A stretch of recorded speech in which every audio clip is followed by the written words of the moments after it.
Welcome back, everybody. Here with us now is reporter for Politico, Ken Vogel. He's out with a new book now called Big Money, $2.5 billion, One Suspicious Vehicle, and a Pimp, on the trail of the ultra-rich hijacking American politics. Now that's a title of the book. That is a title of the book. All right, tell us who's... We're intrigued. Exactly. So let's talk about the Pimp. Who's the Pimp? Come on, and how's this Pimp involved in big money politics? Whose car was stolen? Well, the car was actually mine. It was a rental car that I had that was reported as suspicious after I crashed the Koch brothers donor seminar in April of 2013. I remember that. They don't take super kindly to having the privacy of these events. So what happened? They trashed your car? No, they didn't trash it. They followed me out to the car and reported it to the Riverside County Sheriff as suspicious. Was it at least a flashy rental car? No, I think it was the economy. Politico only goes the best there. It was an 87 Taurus. Right. Anyway. And the Pimp is a security guard who threw me out of a Democratic fundraiser on the sidelines of the Democratic National Convention in Charlotte, who happened to have been a former police officer who was convicted of running a prostitution ring out of his squad car. So we got both sides there in the That's big. So let's talk, though. I mean, more seriously, this really is about the bizarre world of a very small handful of people, men, mostly men, some women, who are now dominating American politics. And you say it is sort of a bizarre world. Long, strange trip you went on here. Yeah, that's right. This is... These folks have in many ways replaced the parties and their ability to influence elections, not always, I should add, in the way that they intended. A lot of these people spent a lot of money in 2012 and didn't get the result that they wanted. In fact, it's arguable that some of the money had a backlash effect, like Sheldon Adelson spending $20 million to try to elect Newt Gingrich. Well, not only did Newt Gingrich not get the nomination, but it's arguable that the money that was spent keeping him afloat might have hurt Mitt Romney and the chances of defeating Barack Obama eventually. Nonetheless, these folks are now forces to be reckoned with, to the point where you have politicians and operatives who are willing to spend a lot of time and effort courting them, going out to these private meetings and trying to get them on their side for whatever their political future might be. Ken, so for these people that have amassed these great fortunes in whatever business opportunities that they have, to the point where they want to throw money behind a certain candidate to a fault, are these the type of people that just they're so caught up in their own world and their own ideology that it doesn't matter what advisors might tell them or a business advisor might tell them this is a bad bet from here on forward? They're still willing to invest that money no matter what the political outcome. Absolutely, and I compare it to the very wealthy folks who are willing to plunk down a couple $100 million to buy a sports team.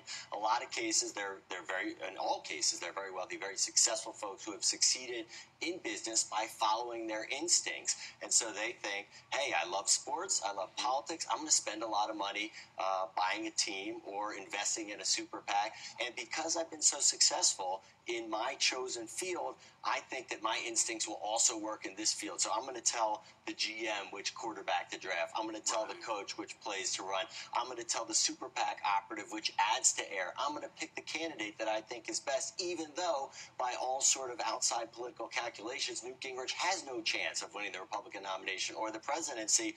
Try telling that to Sheldon Adelson, who made billions of dollars betting against conventional wisdom in Vegas, in Macau, and was so successful, obviously didn't translate to politics. Riddle me this. I've never understood this. These guys have billions in some cases, and they give 10 million, 20 million. If they're all in, if they really want to try to win the election, why didn't Sheldon Adelson write a check for $200 million?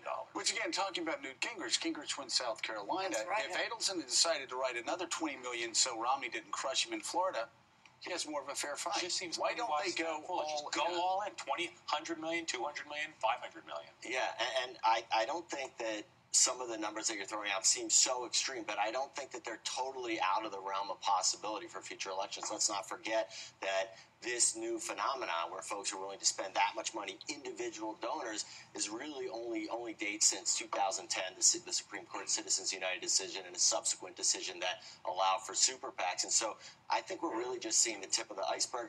You do wonder if at a certain point, like the Gingrich example, maybe folks aren't finally getting to Sheldon Adelson and saying, look, you're really making this tough on us and making this tough on your party and the candidate who you want to beat, Barack Obama. You're making it easier for him.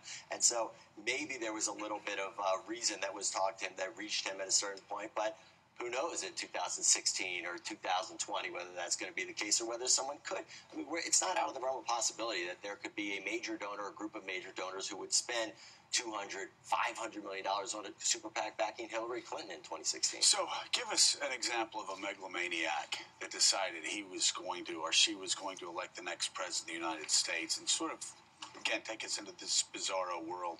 What's an example of somebody who seemed the most unmoored to reality that you were investigating?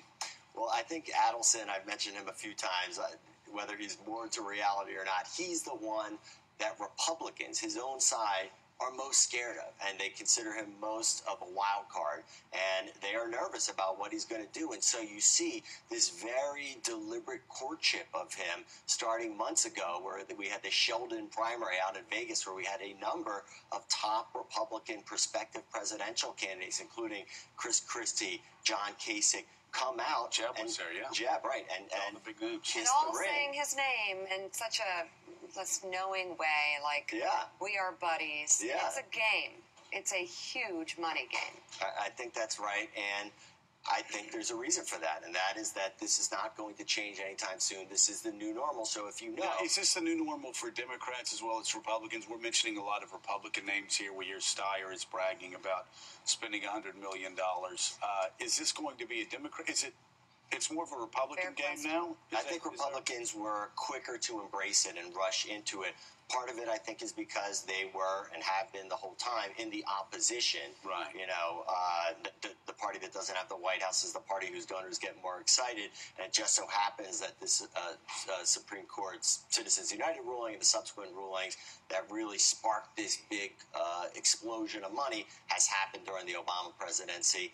The example that I cite of Hillary Clinton in 2016 is one to watch, because she and her husband were masters of the big money, and they still have a number of these very, very wealthy donors who would do anything for them and are already talking about doing anything for them. And so I think that it will be interesting in 2016 because it'll be totally open, and there will be a fight at the top of the Democratic Party like there has been at the top of the Republican Party, and where these big donors will have a role. Yeah. The book is Huge. Big Money. Ken Vogel, thank you so much. All right, Ken, thank you. Pleasure. When you read the whole thing. Still ahead this morning, Katie Couric is here. The first look at her brand new project. And next, the president and CEO of Marriott Hotels joins the table. You're watching Morning Joe. We'll be right back.